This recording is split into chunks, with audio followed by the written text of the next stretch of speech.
Amado Deus, em nome do Teu Filho Jesus Cristo, uma vez mais eu oro, uma vez mais eu te amo, apresentando mais uma vez a minha vida diante do Senhor. E eu peço a Tua ajuda, Deus amado, eu peço o favor do Teu Espírito Santo, para que seja o Teu Espírito Santo, através da minha vida, proclamada a Tua palavra, a anunciar, amado Deus, a revelação do Senhor. Fala conosco, amado Deus, nós precisamos ouvir a Tua voz, precisamos ouvir a Tua palavra. Usa-me para a Tua glória, Pai. Eu abro mão da minha sabedoria, eu abro mão do meu intelecto, do meu conhecimento. Que eu diminua, que o Senhor cresça, e que a unção do Teu Espírito Santo, que a glória do Senhor resplandecendo sobre a minha vida, venha me levar a proclamar essa palavra em espírito e em verdade, edificando a Tua igreja, ó Deus, em nome de Jesus. Amém. Amém? Meus irmãos, o Evangelho de João, capítulo 1, versículo 12. Evangelho de João, capítulo 1, versículo 12. Assim diz a palavra do nosso Deus. Mas a todos quantos o receberam, deu-lhes o poder de serem feitos, de serem chamados filhos de Deus, a saber, aos que creem em seu nome. Amém? Amém. Vamos ficar com esse versículo por enquanto. O apóstolo João traz uma revelação poderosa do Espírito Santo ao meu e ao seu coração. Todos aqueles que receberam Jesus Cristo como único e suficiente Salvador, receberam também uma identidade de filho e filha de Deus. Jesus Cristo morreu na cruz e, ao ressuscitar ali naquela cruz, Ele nos concedeu esse direito de, ao recebê-lo como Salvador, nos tornarmos filhos e filhas de Deus. Amém? Meus irmãos, existe no Brasil um instituto chamado IBGE, é isso mesmo, Instituto Brasileiro de Geografia e Estatísticas. É um órgão que, de tempo em tempo, de 5 em 5 anos, de 10 em 10 anos, talvez um curto espaço de tempo menor, dependendo da finalidade, eles buscam rodear o Brasil inteiro para fazer pesquisas. Qual é a quantidade de pessoas que residem no Brasil? Qual a quantidade de homens, mulheres, crianças? Quantas pessoas morreram esse ano? Quantas pessoas nasceram esse ano? Quantos alunos estão na escola? Quantos alunos estão fora da escola? Quantas pessoas são alfabetizadas? Quantas não são? O IBGE está sempre de olho nesses números, está sempre pesquisando esses números. Mas o IBGE também pesquisa a respeito das religiões. E em 2010, que foi a última pesquisa que o IBGE fez, o IBGE chegou à seguinte conclusão: 22% da população brasileira se considera evangélica. Isso significa mais ou menos 42 milhões. 42 milhões de habitantes, 42 milhões de brasileiros, ao serem questionados pelo IBGE, responderam: eu sou evangélico. Meus irmãos, esse número não me alegra nem um pouco. Esse número não me deixa empolgado nem um pouco. Uau, 42 milhões de brasileiros são evangélicos. Não, eu não fico nem um pouco empolgado. Porque a grande questão é, meus irmãos, desses 42 milhões de evangélicos, quantos verdadeiramente são cristãos?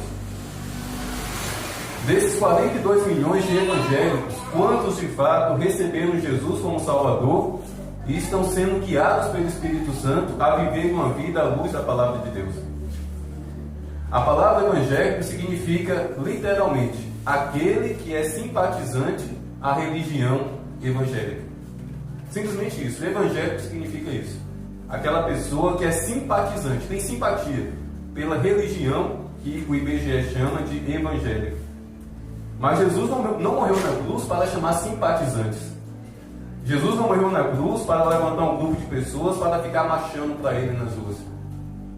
Todos os anos, em várias cidades, existe aquela marcha para Jesus.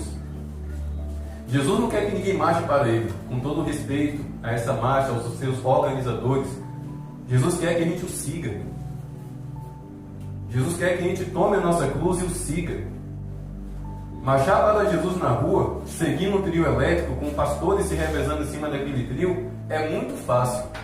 Eu quero ver tomar a sua cruz e seguir, vencer esse mundo como cristão, como seguidor, como filho de Jesus Cristo, como filho de Deus por meio de Jesus. É por isso que esses 22% que o IBGE encontrou de evangélicos na nação, 42 milhões de pessoas, não me empolga. Na verdade, me deixa ainda mais preocupado diante das coisas que eu tenho visto e testemunhado. Pessoas que se dizem cristãs fazendo questão de postar no Facebook que estão em festas seculares. Tem um que eu até oro pela vida dele de vez em quando eu lembro, mas fez questão de fazer live no Facebook e no Instagram, lá dentro de uma festa chamada Farofa da tal da GQ. Uma festa que teve tanta promiscuidade, tanta imoralidade, e lá estava aquele camarada.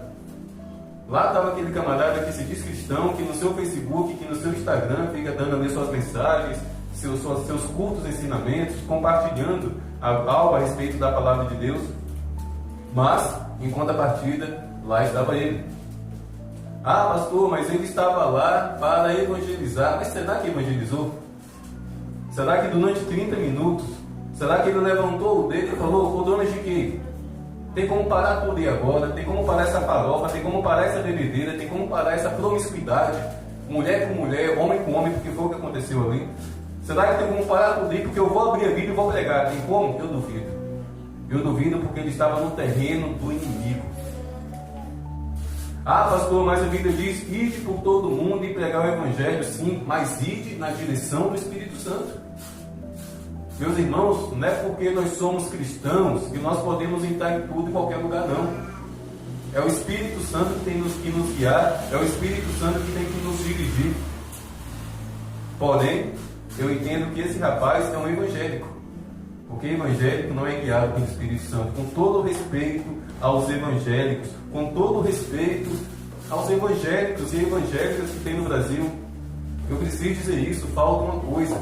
Falta ser guiado pelo Espírito Santo, falta se tornar filhos e filhos de Deus. Meus irmãos, nós não devemos ser meramente evangélicos. Eu sinceramente não gosto nem um pouco quando alguém me chama de evangélico. Não existe essa denominação na Bíblia, não existe essa alcunha, não existe esse nome na Bíblia. Existe cristão, existe servos, existem homens e mulheres que decidiram morrer para esse mundo e seguir unicamente Jesus. Como evangélico, uma pessoa pode até mudar o jeito de se vestir. Como evangélico, a pessoa pode até mudar o seu guarda-roupa. Como evangélico, a pessoa pode até mudar roupas, como eu estou usando aqui. Mas como evangélico, uma pessoa nunca vai permitir que o Espírito Santo mude o seu interior.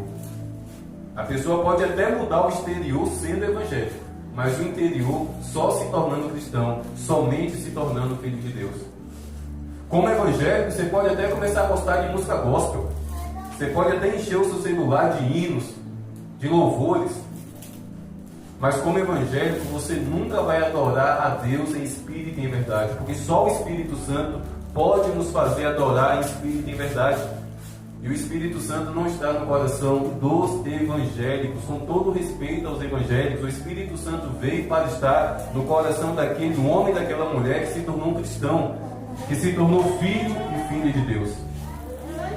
E convenhamos, muitos dos hinos, muitos dos louvores, muitas das canções que hoje se dizem cristãs, não são cristãs, meus irmãos, não são.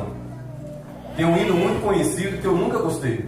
Quando eu bati os olhos na letra, meu coração travou.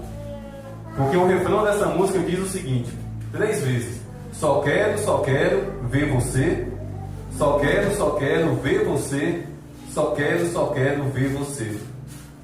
Meus irmãos, eu tenho 37 anos e constantemente a irmã do Valina, que tem mais de 70, me chama de Senhor. Como é que eu teria a ousadia de me dirigir até Deus e chamar ele de você? Parece que nós temos mais respeito pelas pessoas que estão aqui diante dos nossos olhos do que para Deus. Aí um dia eu ouvi o artista se explicando: não, é porque você combina mais com a melodia, você combina mais com a nota, com o arranjo. E daí? Chamar Deus de você? como se ele fosse um qualquer, como se ele fosse uma pessoa qualquer. Deus é Senhor, é Senhor, é Senhor, é Deus, é o Senhor dos exércitos, é o nome dele. Nunca em toda a Bíblia, meus irmãos, ninguém se dirigiu a Deus de forma tão direta, nem Jesus. Jesus constantemente voltava os olhos para o céu e chamava Deus de Pai. E nesse século que nós vivemos, nós, meros mortais, estamos tentando diminuir a grandeza e o senhorio de Deus, a ponto de escrever canções se dirigindo a Ele como você. Misericórdia. E a igreja canta essa música, a igreja toca essa música, é uma melodia bonita, a gente se envolve, é muito bonito. Mas temos que ter reverência no nosso coração. Até dança, né, pastor? Até dança. Miriam dançou, mas na presença de Deus, louvando ao Senhor, uma canção consagrada ao Senhor. Tudo, meus irmãos, tem que ser para a glória de Deus, principalmente as canções. Talvez como evangélico, você pode até vir no culto. As igrejas no Brasil estão cheias de evangélicos. Porque é muito fácil o evangélico vir no culto. Principalmente depois que compra aquela roupa nova, aquela roupa bonita. Eu vou inaugurar no culto de domingo. Vou chegar na porta da igreja, vou chegar lá na igreja, tirar uma foto ali daquele todo que o pastor Nildo mandou fazer, para inaugurar minha roupa, postar lá no story. Não tem nada contra isso, tá bom? Pode fazer foto à vontade. Mas como evangélico, as pessoas podem até vir na igreja. Pode vir para a igreja e não vir para o culto. Passa o culto inteiro com os olhos arregalados, parecendo um jacaré, de olho numa capivara para atacar. E não fecha os olhos um único segundo para louvar e glorificar o Senhor. E qualquer motim que passa lá na rua distrai, porque o olho está aberto. O olho está aberto. Está na igreja, mas não está no culto. E muitos evangélicos, como disse, vêm na igreja, mas não estão no culto. E o mais importante, meus irmãos, o mais importante é como cristãos, é como filhos de Deus. Somente como cristão e como filho de Deus é que somos fortalecidos diante das guerras, diante das batalhas e diante das perseguições. Meus irmãos, eu tenho algo comigo que eu tenho como verdade absoluta, a não ser que Deus me corrija. Até o momento Ele não me corrigiu. Mas eu sinceramente, meus irmãos, eu não acredito. Eu não acredito que uma pessoa que verdadeiramente aceitou Jesus e experimentou a presença do Espírito Santo ali constante no coração dele, eu não acredito que uma pessoa assim pode se desviar.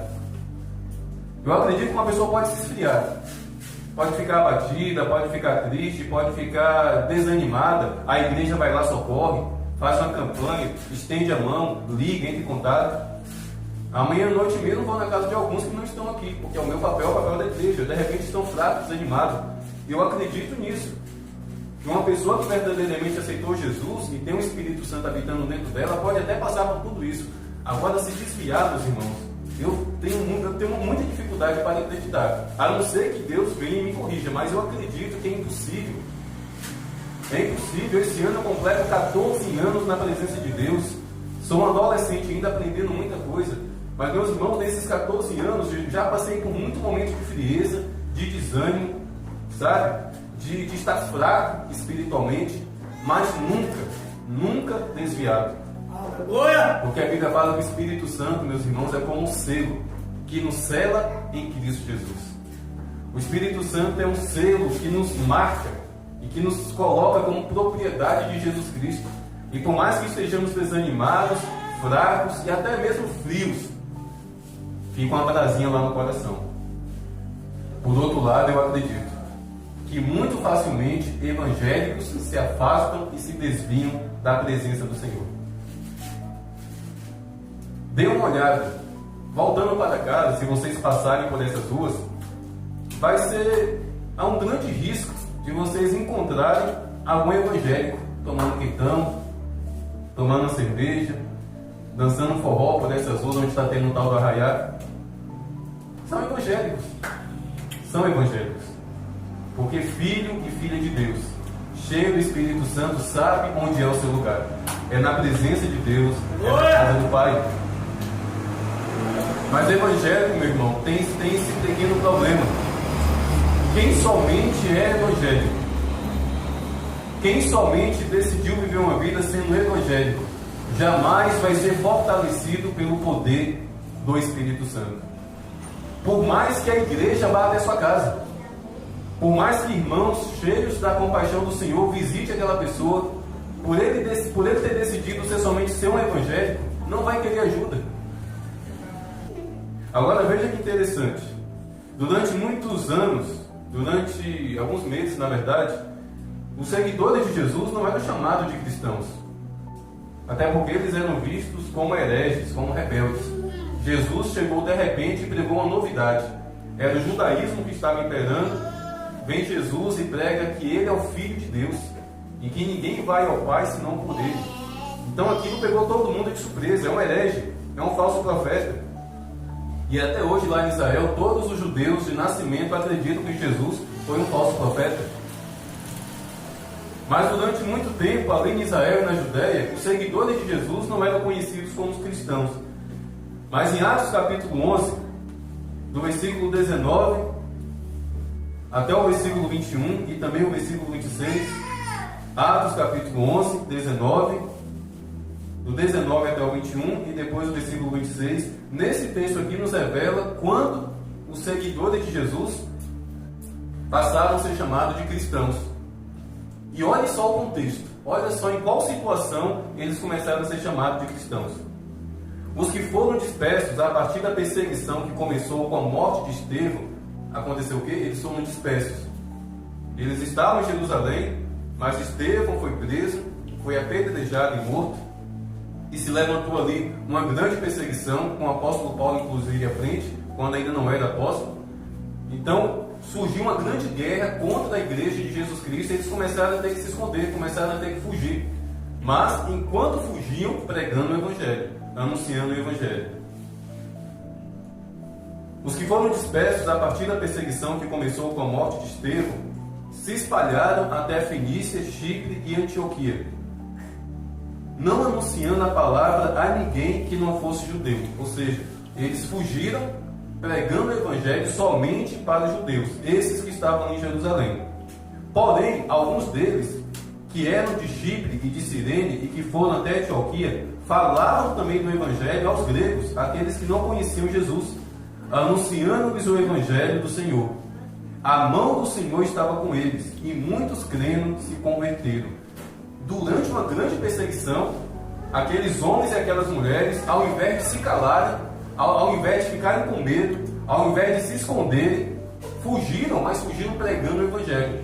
E por onde eles passaram, vidas se convertiam, vidas aceitavam Jesus. A perseguição não calou a voz deles. A perseguição pode até ter feito eles saírem de Jerusalém, mas eles saíram dando glória a Deus e anunciando o Evangelho. Aleluia! E lá no versículo 26, em Antioquia, os discípulos foram pela primeira vez chamados de cristãos.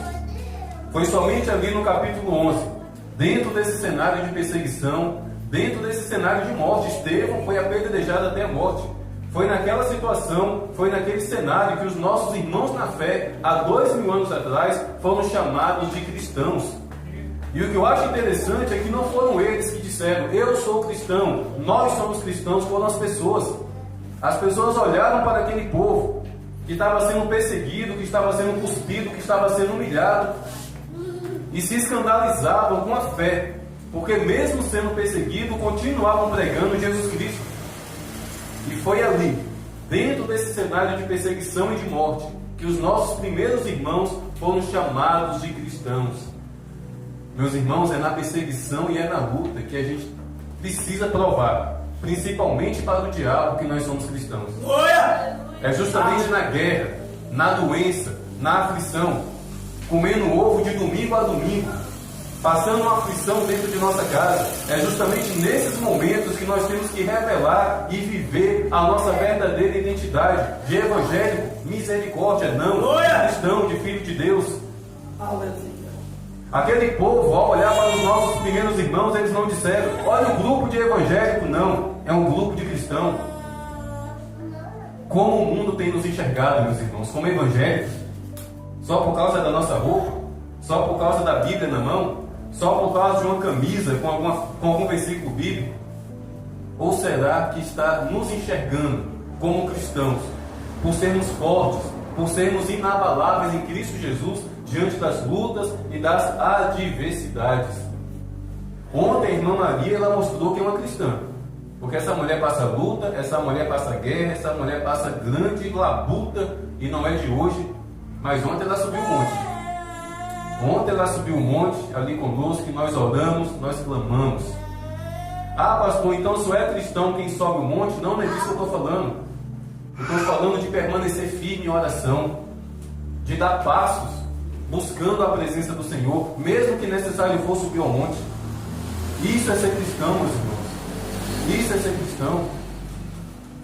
Meus irmãos, a grande tribulação que está por vir, somente os cristãos irão suportar. Muitas e muitas vezes no livro do Apocalipse, Jesus Cristo diz: sede perseverante. Aquele que perseverar até a morte receberá a coroa da glória. Os evangélicos não irão conseguir perseverar, não. Os evangélicos não irão conseguir perseverar até o fim. Somente os cristãos, somente os filhos de Deus. Meus irmãos, a história diz que durante o Império Romano, milhares, talvez milhões de cristãos foram triturados, foram despedaçados no Coliseu, por tigres, por leões, por crocodilos. E a história narra que as pessoas que estavam me assistindo, como se fosse um estádio de futebol, as pessoas ficavam horrorizadas. Não com aquelas pessoas sendo destruídas, mas porque enquanto elas estavam sendo destruídas, elas louvavam, elas glorificavam o Senhor. Leões, tigres e crocodilos estavam destruindo o corpo daquelas pessoas, e aquelas pessoas estavam louvando e glorificando a Deus. Há relatos que eles se ajoelhavam, eles não fugiam, eles não ficavam fugindo por aquele estádio. Há relatos que eles simplesmente se ajoelhavam, levantavam as mãos para os céus e começavam a adorar o Senhor, como Paulo e Silas dentro daquela prisão, praticamente nu, com as costas todas esfareladas, mas louvando e glorificando a Deus. Diante de uma situação como essa, meus irmãos, ai daqueles que são somente evangélicos, simpatizantes da religião evangélica. Somente nós, somente aquele que decide ser filho e filha de Deus, somente aquele que decide ser um cristão, vai suportar e vai perseverar até o fim. Mas a pergunta que fica é, principalmente para mim que estou pregando, e para os irmãos, mas eu faço essa pergunta a mim mesmo: Pastor Nido, o que você está sendo? Somente um pastor evangélico? Pastor Nido, o que você está sendo? Somente um evangélico? E vocês, meus irmãos e minhas irmãs, a maioria de vocês certamente já batizados nas águas, o que vocês estão sendo? Somente evangélicos? Tomem muito cuidado. Tomem muito cuidado, porque por cima daqueles que não são filhos e filhas de Deus, Satanás passa por cima como um trator. Satanás passa por cima com grande fúria. Mas diante de filhos e filhas de Deus, acredite, Satanás aperta o freio na hora a ponto de capotar. A pior coisa que tem para um demônio, meus irmãos, é dobrar a esquina e dar de cara com o Filho de Deus. Ele toma um susto a ponto de desmontar na hora. Triste é o demônio que passa por uma rua e dobra a esquina e dá de cara com um servo ou uma serva de Deus. Aleluia. Porém, diante do Evangelho, ele passa e ainda dá uma rasteira.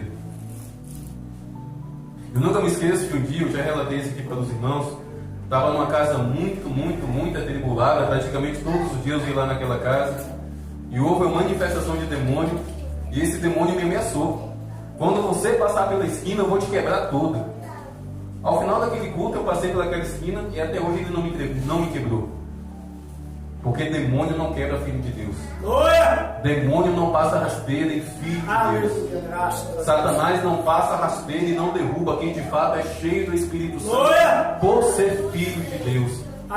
Porque quem é filho e quem é filho de Deus, meus irmãos, quando Satanás ainda está puxando o pé para dar rasteira, o Espírito Santo já nos revela. O profeta diz que Deus não faz coisa alguma sem antes revelar aos teus servos. Muitos são os evangélicos que se consideram servos de Deus, porque só leem o versículo até esse ponto. Mas o versículo diz o seguinte: Deus nada fará sem antes revelar aos seus servos, os profetas.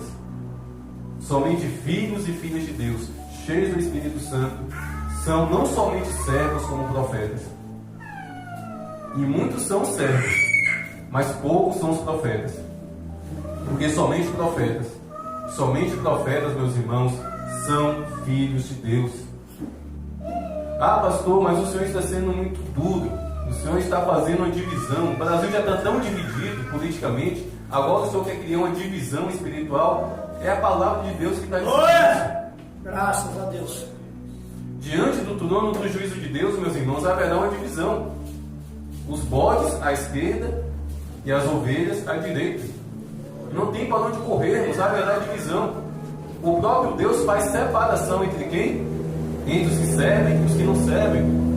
Entre os que são filhos e os que não são. O reino de Deus, meus irmãos, é um reino de separação. Só vai entrar aquele que verdadeiramente recebeu Jesus Cristo como Salvador e que se tornou filho de Deus. Mas muitos são os evangélicos que ficarão de fora. E aí nós veremos aquela palavra se cumprir. Mas Senhor, eu cantei no teu nome, eu preguei, eu evangelizei. Fez tudo isso sendo somente evangélico, não permitindo com que o Espírito Santo habitasse verdadeiramente no coração para transformar de dentro para fora. Sabia como evangelizar, sabia como cantar. Só quero ver você e nunca vendo. Só querendo ver e nunca vendo. Só querendo mergulhar no oceano do Espírito e só tocando a pontinha do dedo assim, ó, do pé. Não querendo mergulhar totalmente. Só querendo o fogo do Espírito Santo. Aí quando o fogo vem, sai correndo. Não, Deus, esse fogo vai queimar em mim o desejo de assistir Pantanal. Meus irmãos, hoje eu vi uma postagem no Facebook. Olha que coisa do capeta. Uma tal de Maria Bruaca, que é uma personagem dessa novela, sendo colocada como exemplo de mulher poderosa. E por quê? Porque a mulher é casada com um camarada, no papel, no civil, tudo bonitinho. Só que um camarada é um jumento, é um cavalo. E está todo mundo feliz, por quê? Porque de repente essa mulher, segundo eles, decidiu acordar para a vida. Como? Pedindo o divórcio daquele cara que de fato é muito bruto, é muito ignorante, que a qualquer momento pode matá-la? Não. Está todo mundo aplaudindo a tal da Maria Bruaca porque ela começou a ter relação sexual com todos os peões da fazenda. Ainda casada. Ainda ali naquela aliança matrimonial. E está todo mundo pegando esse exemplo como exemplo de mulher poderosa, como exemplo a ser seguido. E muitos são os evangélicos que estão aplaudindo isso. Muitos são os evangélicos que estão aplaudindo a Maria Bruaca por ela estar colocando o chapéu de boi no marido. Quando na verdade ela poderia até orar, né? Interceder, ó Deus, muda meu casamento, transforma, mas se não tiver jeito, me ajude. Me ajude, Deus, intervenha para que eu saia de perto desse homem, porque senão eu vou morrer. Quer ver um exemplo de mulher empoderada pelo Espírito Santo de Deus? A irmã Dete me permita, essa mulher aqui é empoderada pelo poder do Espírito Santo. Porque durante muitos anos viveu um casamento muito difícil, ela sofreu muito, mas esteve ao lado do ex-marido até a morte e cuidou dele. Para a glória de Deus. Isso é um exemplo de mulher cheia do Espírito Santo. Honrou o casamento, suportou, resistiu, tendo fé no coração e cuidou do homem. Cuidou em seus últimos momentos, morreu no colo dela, faleceu nos braços dela. Permita-me, o irmão Nel também, tempos depois, já viúva, casou com o irmão Nel, só depois de muito tempo que o irmão Nel foi se converter. Mas o irmão Nel deu muito trabalho também. Mas essa mulher não foi uma Maria Bruaca, ela foi uma serva de Deus, que orou, que clamou, que chamou a igreja para entrar dentro da casa dela para fazer campanha de oração. E no último elo da campanha, né, irmão Nel, recebeu Jesus como Salvador, se tornou homem cheio do Espírito Santo. Que Maria Bruaca, porque aquela Maria Bruaca é uma Maria Mulambo, é uma Maria Padilha. Eu prefiro honrar a irmã Dete, uma mulher de Deus, que suportou e suportou. Vivi 10 anos e 2 meses. E não deu mau exemplo. Mas o mundo quer que a gente idolatre essa Maria Bruaca. O mundo quer que as mulheres sigam o exemplo da Maria Bruá, que muitas mulheres evangélicas vão seguir esse exemplo. Mas as cristãs não, porque as cristãs nem Pantanal assistem, né? Pelo menos eu penso dessa forma. Meus irmãos, não coloquem nada amaldiçoado na sala de sua casa, não. Deus odeia a imoralidade. Se você assiste coisas na sua televisão que coloque imoralidade na televisão, você está tolerando o que Deus odeia. Vamos ser cristãos. Vamos ser de fato santos e separar essa porcaria da nossa vida. Caso contrário, seremos somente evangélicos. E muitos são os evangélicos que serão condenados ao inferno. Talvez vocês nunca me viram pregar de forma tão dura, mas é necessário, meus irmãos. Glória! A partir do momento que aprove Deus me colocar no púlpito dessa igreja, eu sou responsável para pregar uma palavra para vocês que venha alinhar vocês ao coração de Deus. Aleluia! Porque caso contrário, tudo bem, eu posso até não perder a salvação por não ter exortado vocês a luz da palavra. Mas no dia do juízo eu vou levar uma bronca. Eu posso até ir para o céu, mas levando uma bronca, você fez errado. Você deveria ter exortado, você deveria ter corrigido, você deveria ter pregado a palavra da forma que a palavra é. E eu estou pregando a palavra da forma que ela é, meus irmãos. Não queiram ser somente evangélicos, queiram ser filhas de Deus. E para finalizar, uma revelação poderosa do apóstolo Paulo em Romanos capítulo 8, do versículo 14 até o 16. Eu amo esse versículo. Eu amo esses versículos. Pois todos os que são guiados pelo Espírito de Deus são filhos de Deus. Opa! Olha só o funil apertando. Então, para mim ser filho de Deus, eu tenho que aceitar Jesus e permitir com que o Espírito Santo guie a minha vida. Meus irmãos, quem disse que ser cristão é fácil? Não é não. Mas é possível. É possível ser cristão. Se verdadeiramente recebermos Jesus e permitir que o Espírito Santo nos guie. Porque vocês não receberam espírito de escravidão para viverem outra vez atemorizados, mas receberam o espírito de adoção, por meio do qual clamamos Abba Pai.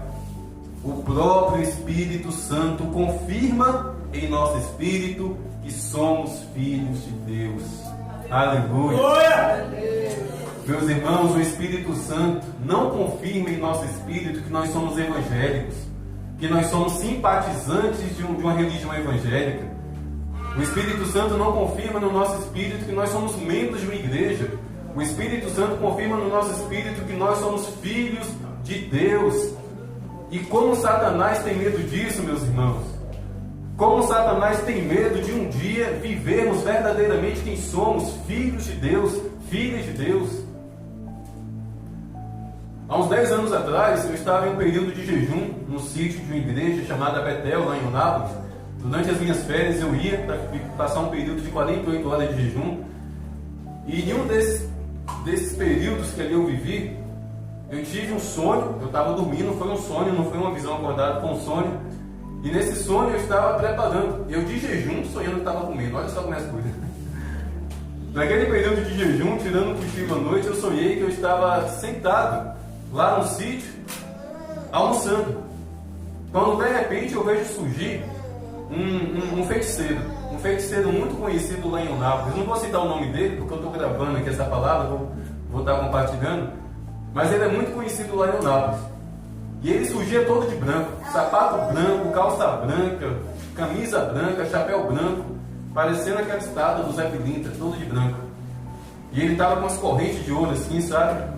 E eu sentado, vi aquele rapaz se aproximando, mas eu não sentia medo dele. E ele sentava do meu lado. Ele sentava do meu lado e dizia o seguinte: eu vejo que você é especial. Você tem 3 espíritos guias e a gente tem que trabalhar isso, dessa forma. E eu aqui comendo, escutando aquilo. Aí depois que ele disse isso, eu olhei para ele. Eu nunca me esqueço a cor dos olhos. Eu nunca conversei com esse feiticeiro que reside lá em Eunápolis pessoalmente, mas nesse sonho os olhos dele eram verde, aquele verde escuro, muito escuro. E eu olho para ele, meus irmãos, e o que vem no meu coração para ser proclamado é: eu sou cristão, eu sou filho de Deus e o Espírito Santo de Deus habita em mim. Depois que eu disse isso, Alguns segundos depois ele se levantou e foi embora. E eu acordei daquele sonho maravilhado, porque a partir daquele momento, meus irmãos, eu comecei a viver isso. Eu sou cristão, eu sou filho de Deus, e o Espírito Santo de Deus habita em mim. E ao proclamar essa declaração, aquele homem, que era uma personificação de Satanás, se levantou e foi embora. Meus irmãos, diante de Satanás, não vai adiantar nada você dizer: ó, eu conheço o pastor Nido, nem cite o meu nome.